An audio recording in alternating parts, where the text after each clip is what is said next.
As I mentioned, I'm also part of a national organization, which is the National Association of Hispanic Nurses. And I had the privilege this past month to go to their conference, which was actually hosted here in Atlanta, so I wasn't too far from home.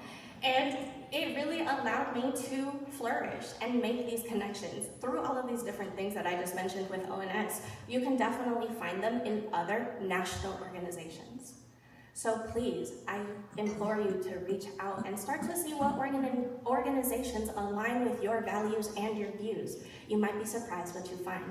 I am going to go through some of these organizations, and I'm going to kind of speed through them a little bit because there are a lot to cover, but I just want you to take a look and see what you might have an affinity to.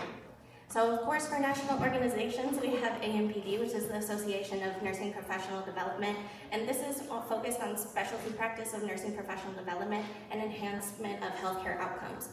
I don't know about y'all, but for me, before I started this role, I didn't know that MPD was a thing, because that's not something I was taught in nursing school. I was taught about all of the different specialties and things that we can go into nursing, but I was not taught about all of the different careers and all of the different ways in which I can bring my passions to the work that I do to enhance it, not just for the patients that we serve, but also for the people that we work with. ANA, which is the American Nurses Association, which we should all be very familiar with, especially since we follow the ANA Code of Ethics. This is an organization with a membership of 4 million strong, and its focus is improving the quality of healthcare for all. We also have the American Hospital Association that represents all different types of hospitals, healthcare networks, and their patients and communities. And I don't know about y'all, but this is definitely one of those organizations that I didn't really know too much about. And in digging through a little bit for this presentation, I learned how much interprofessional development there is that happens with this organization. Because we're nurses that work on different departments and different units, care communities, whatever the case may be, but we're also connected to a much larger system, and we need to be able to understand how the organizations that we work with and the patients that we serve connect and follow through. We also have some national student organizations, which I know many of us in the room have already graduated, at least from our BSN programs, so we might not be able to be a part of the National Student Nurses Association per se, but I don't know about y'all. I always wanted to be a part of SIGMA when I was an undergrad, and unfortunately, that did not happen because my GPA just wasn't there. If you know me, I barely made it through nursing school, but we made it and we're here now. But through my master's program, I found out that I could be a part of SIGMA, and now I'm actually part of the largest chapter of SIGMA through Western Governors University. And for me, that was a big shock when I got that little letter in my email like, oh, I didn't know I qualified still. I didn't know I could be a part of this. So even some of the goals and things that you had when you were in nursing school or when you were starting out in this profession might come back and turn around, and you maybe have the opportunity to join these organizations and reap the benefits of all of the things that we are provided through with these memberships. And I know it's another thing and another cost, as well as another membership to keep up, but if you're able to reap all of the benefits and really find out what it is that you're looking for in these organizations and take that information with you, it will be beneficial. Switching gears a little bit to identity-based organizations, because I feel like we don't talk about these enough, especially in nursing. We do have identity-based organizations that are based on the different affinities that we may have, and you don't necessarily have to be a person of this ethnic background or group to belong to these organizations, as long as you can carry out the meaning, emotion, and seeking out for not just the nurses that they serve, but also the patients, right?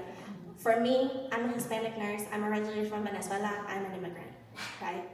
In the United States, Hispanic patients make up a very large population, but Hispanic nurses make up a very small minority of these populations. Typically, in my patient care journeys and in my nursing journeys, I've been the only nurse that speaks Spanish on a unit. I've been the only person that potentially looks like me on a unit, right? I'm sure many of you have felt the same or seen the same in different parts of your nursing journey, although I love to see the fact that this room is so diverse and that we work in such a place that really does advocate for that diversity in our nursing workforce. But sometimes it's important to be able to find that community within ourselves for nurses. As I mentioned earlier, I'm part of the National Association of Hispanic Nurses, and that was the first time I had ever walked into a room where everybody there either spoke my language, looked like me, or had a background that was similar to mine.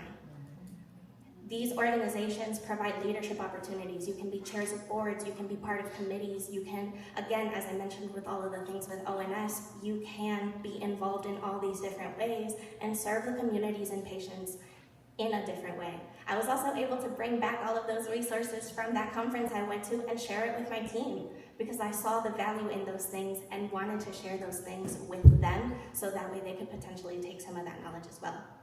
So I do want to name these organizations at the very least for you all, and the first one is the African Nurses Association. It was actually founded in 2022, and it's to deliver healthcare services to underserved communities throughout Africa. The Asian American Pacific Islander Nurses Association is primarily for AAPI nurses around the world, and its focus is to positively affect the health and well-being of nurses and in their community. There's also the Caribbean American Nurses Association, which was founded in 1979, which is comprised of nurses from Caribbean islands as well as Central and South America.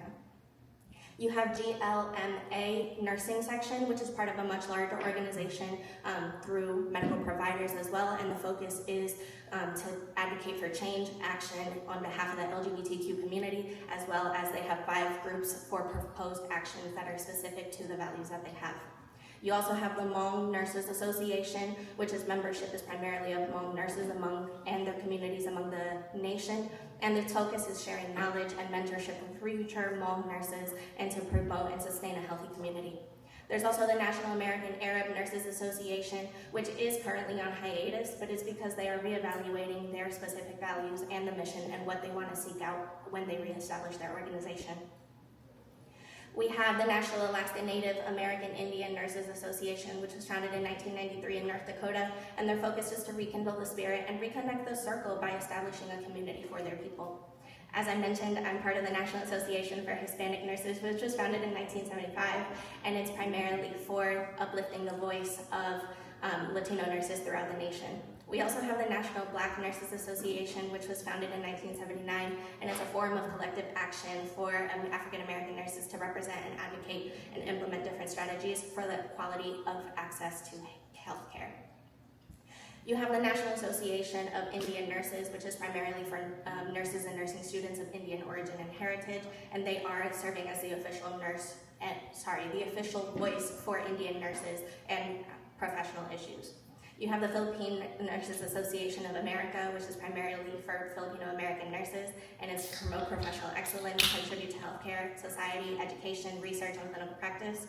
And then you also have Chi Eta Phi Sorority Incorporated, which was actually established at Howard University Hospital, and its focus is service for humanity. Now, please know that this list was not all inclusive. There are many other organizations out there that are for different affinities and bases, but I did want to provide you all a synopsis because I don't know about y'all, but I didn't even realize there were that many when I was creating this presentation.